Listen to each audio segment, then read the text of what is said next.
Oi pessoas, tudo beleza? Espero que vocês estejam bem e hoje a gente vai finalizar então a unidade 6.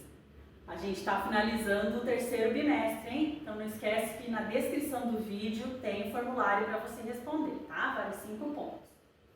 E aí, se você quiser ir acompanhando pelo teu livro de atividades, eu fiz os recortes para os slides dessa aula usando lá o resuminho que tem lá no livro de atividades, tá, gente? Então, a gente começou essa unidade falando do processo da digestão. Então, o que é a digestão? É transformar lá os alimentos em unidades menores para que o nosso corpo possa absorver essas unidades tão importantes lá no nosso processo lá de energia, né, de produção de energia nas nossas células. Então, esse processo ele é realizado pelo sistema digestório. E a gente falou então de cada órgão aí que está envolvido nesse processo. Então começa lá na boca, que é onde ocorre a mastigação. Lembra que a mastigação faz parte da digestão mecânica, a digestão que tem movimento. E tem também a insalivação, que é a parte lá da digestão química, onde tem a ação das enzimas, né? Lembrem-se lá que nesse local acontece, então a mastigação acontece pela ação dos dentes. Então a gente falou lá dos incisivos, caninos, pré-molares e molares, tá? Então essa parte da digestão mecânica. E a insalivação a gente comentou lá que é a digestão química, então é a primeira parte aí do processo da digestão, né? Onde a enzima lá, amilase salivar, ela vai degradar o amido. Então é a primeira parte ali da digestão. Aí segue lá no sistema digestório a faringe, que é um tubo que é comum tanto para o sistema digestório quanto para o sistema respiratório. E durante a deglutição existe a epiglote ali que vai se curvar e fechar a entrada da laringe e vai enviar o bolo alimentar para o esôfago, para que ele não entre lá para a traqueia, que é a parte do sistema respiratório, né? Então, a epiglote é super importante ali, fica na faringe, tá, gente? Aí na sequência tem um tubo, que é o esôfago, né, que é o tubo muscular, que vai realizar os movimentos peristálticos. Então são aqueles movimentos para empurrar lá o bolo alimentar para o estômago, né? Então são movimentos que são involuntários. O estômago, que é um órgão lá que vai produzir o suco gástrico, né? Também tem um muco que vai proteger o estômago desse suco gástrico. Por quê? Porque no suco gástrico tem ácido clorídrico. Então, para não corroer as paredes do estômago, o estômago tem esse muco. E também tem a pepsina, que é uma enzima que vai degradar as proteínas. Então, acontece esse processo da degradação das proteínas no estômago. Lembrando que o bolo alimentar, quando está no estômago, ele é chamado de quimo. Tá? Então, tem essa mudança aí no nome. Aí o quimo segue lá para o intestino delgado, um órgão extremamente importante, porque na primeira porção ali do intestino delgado, no comecinho dele, é chamado duodeno essa porção, tá? E acontece ali a ação do suco pancreático, que é o suco que é produzido no pâncreas, acontece a ação da bile, que é produzida no fígado, e do suco entérico, que é produzido no próprio intestino, tá? Então, aí acontecem as degradações desses nutrientes aqui, né? O suco pancreático age nos carboidratos, nos lipídios e nas proteínas. A bile vai agir nas gorduras, que são os lipídios, né? E o suco entérico nas proteínas e nos carboidratos. E aí tem o jejuno e o ilho, que são também partes lá do intestino delgado, que realizam a absorção dos nutrientes para as células. E essa absorção acontece lá pelas microvilosidades. Então, as microvilosidades são aquelas dobras, né, que tem no intestino delgado que vão aumentar a área, a superfície aí de absorção. Aí tem na sequência o intestino grosso, que é aquele em volta lá do intestino delgado, né? Onde ocorre a absorção de água e sais minerais, e a formação do bolo fecal, que são as fezes. No intestino grosso é bem importante a ação das bactérias, que formam a flora intestinal. A gente já quase não usa mais esse termo de flora intestinal, mas o importante é que tem as bactérias ali, né? E aí tem o reto, que se comunica com o exterior pelo ânus, onde acontece a eliminação do bolo fecal. A gente comentou também do fígado e do pâncreas, que são glândulas anexas ao sistema digestório, também junto com as glândulas salivares. São importantes no processo da digestão, né? Porque o fígado produz a bile, que fica armazenada ali na vesícula biliar, e o pâncreas produz o suco pancreático, tá? Então aí tem a sequência, a imagem com a identificação dos diferentes órgãos aí que estão envolvidos no processo da digestão. Então lembrem aí que as glândulas salivares, o fígado e o pâncreas são glândulas anexas ao sistema digestório, com importante função, né, importantes funções, mas são anexas ao sistema digestório, tá?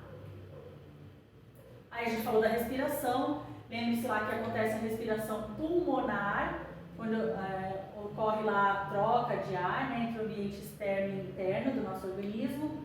Como o próprio nome diz, né, pulmonar ocorre nos pulmões. E a respiração celular, que tem a ver aí com a liberação de energia e ocorre lá nas células. Então lembra lá da organela que é responsável pela produção de energia, que são as mitocôndrias, né? São as organelas celulares responsáveis aí pela respiração celular.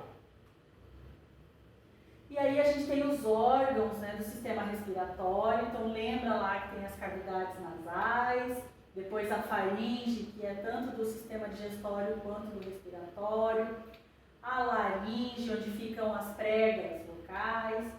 Aí tem a traqueia, que tem aqueles anéis cartilaginosos, onde o ar vai passar. Também tem muco, né, ali para poder eliminar a poeira, a sujeira, para não ir para os pulmões. Na sequência tem os brônquios, que são as ramificações da traqueia. Os bronquíolos aqui, tá? E daí nos alvéolos pulmonares que acontecem lá as trocas gasosas. Lembra do termo hematose? Hematose é a troca dos gases lá que acontecem nos alvéolos pulmonares. E tem aqui o diafragma. Gente, o diafragma ele é um músculo, tá? Que ajuda no processo de respiração. Então vamos falar um pouquinho com relação ao diafragma e esses movimentos aí de respiração. Então o que vai acontecer ali? O diafragma ele vai se contrair, ele vai se mover para baixo e aí o ar entra nos pulmões. Quando o diafragma relaxa, ele se movimenta para cima, ó. Então aqui é para baixo e aqui ele está indo para cima. Então quando ele se movimenta para cima, o ar vai sair dos pulmões, tá? Sai do corpo. Então a inspiração e a expiração, beleza? Aí a gente falou também da circulação, né? A circulação é realizada pelo sistema cardiovascular, que vai transportar o sangue por todo o nosso corpo. Então, o sistema cardiovascular é formado pelo coração, pelos vasos sanguíneos e pelo sangue. Lembre-se então que os vasos sanguíneos são as artérias, as veias e os capilares também, que são aqueles vasos que são fininhos, né? Ele tem o exemplo, a imagem do coração. Lembre que o coração ele é formado pelo músculo estriado cardíaco, né? Também chamado de miocárdio, tá? Ele se contrai de forma involuntária. Lembra lá que a gente não precisa ficar pensando no coração contrair lá e bombear o sangue, né? Então, ele apresenta 4 cavidades, tá? Então tem lá 2 átrios, são essas cavidades superiores, átrio esquerdo, átrio direito, e 2 ventrículos, ventrículo esquerdo, ventrículo direito, tá? O movimento de contração do coração chama-se sístole e de relaxamento é diástole. Então, o que é o sangue? Então, o sangue lá é aquele líquido que percorre lá o nosso corpo, é um líquido que transporta lá células, os glóbulos vermelhos, né, os glóbulos brancos, fragmentos de células, que são as plaquetas, transporta os hormônios, enfim, várias substâncias aí são transportadas pelo sangue, porque o sangue percorre todo o organismo, né? E como que acontece esse transporte? Através das artérias, que transportam lá o sangue do coração para os tecidos do nosso corpo, através das veias, que transportam o sangue dos tecidos para o coração, e através dos capilares lá, que são aquelas ramificações fininhas lá dos vasos sanguíneos. O que é a pressão arterial? Então, a pressão é a pressão do fluxo de sangue contra as paredes dos vasos sanguíneos, tá?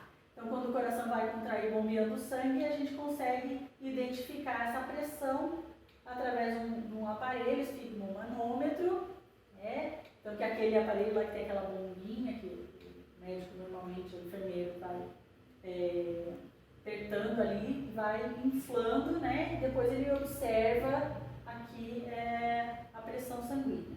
Ele usa também o estetoscópio, né, para auscultar ali os batimentos cardíacos, tá, gente? Então, lá, a pressão sistólica ou a pressão arterial máxima é quando acontece a contração ventricular. E a diastólica é quando acontece o relaxamento. Lembra lá de sístole, contrário, diástole, relaxa, né? E aí a pessoa que tem uma pressão arterial alta, ela é chamada lá, a pessoa tem hipertensão. Hipertensão quando tem a pressão alta. E a gente viu os dois tipos de circulação, são formas didáticas de trabalhar a parte da circulação, tá, gente? Então tem lá a pequena circulação, que é o quê? A circulação que acontece do coração para os pulmões e depois para o coração de novo. Então o sangue vai do coração para os pulmões e depois volta para o coração. E a grande circulação é do coração para o corpo inteiro e daí volta para o coração, tá? Então está ali representada nessa imagem. Coração, pulmões, coração, corpo inteiro, coração, tá?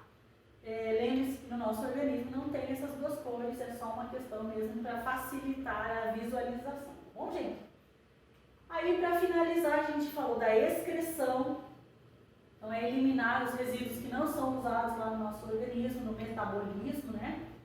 E a maior parte das excreções eliminada pelo sistema urinário por meio da filtração do sangue e produzindo a urina. Então, a gente tem aqui no exemplo a imagem do sistema urinário. Lembre-se que são os dois rins, onde acontece a filtração do sangue.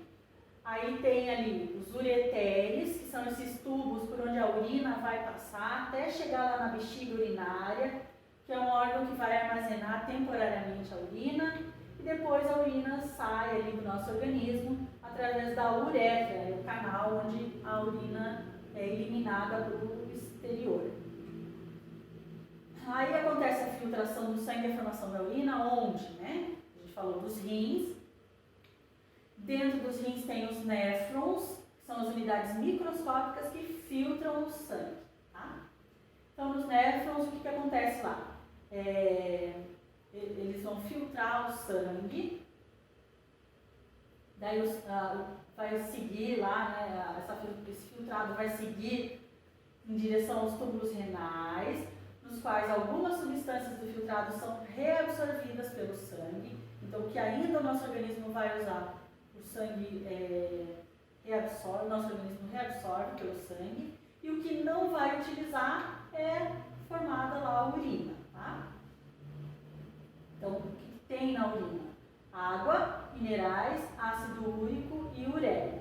Porém, essa composição pode variar dependendo lá de algumas situações, né? Então, por exemplo, a dieta da pessoa, se ela realiza atividades físicas ou não, o clima e a temperatura do ambiente, se os rins estão funcionando direito ou não, se tem muita produção de hormônio ou não, e o estado de saúde. E aí a gente comentou, por exemplo, se a pessoa tem diabetes, vai apresentar glicose, né, na urina. Se a pessoa está com alguma infecção, pode apresentar células com sangue, células de sangue na urina. Então, situações aí que podem mudar a composição da urina, tá, gente? Com relação a essa unidade é isso, espero que vocês tenham entendido. Se tiver dúvida ainda, pergunta lá no WhatsApp ou na live e não esquece de responder o formulário, tá bom, gente? Mais 5 pontos e até o quarto bimestre. Beijos, até lá!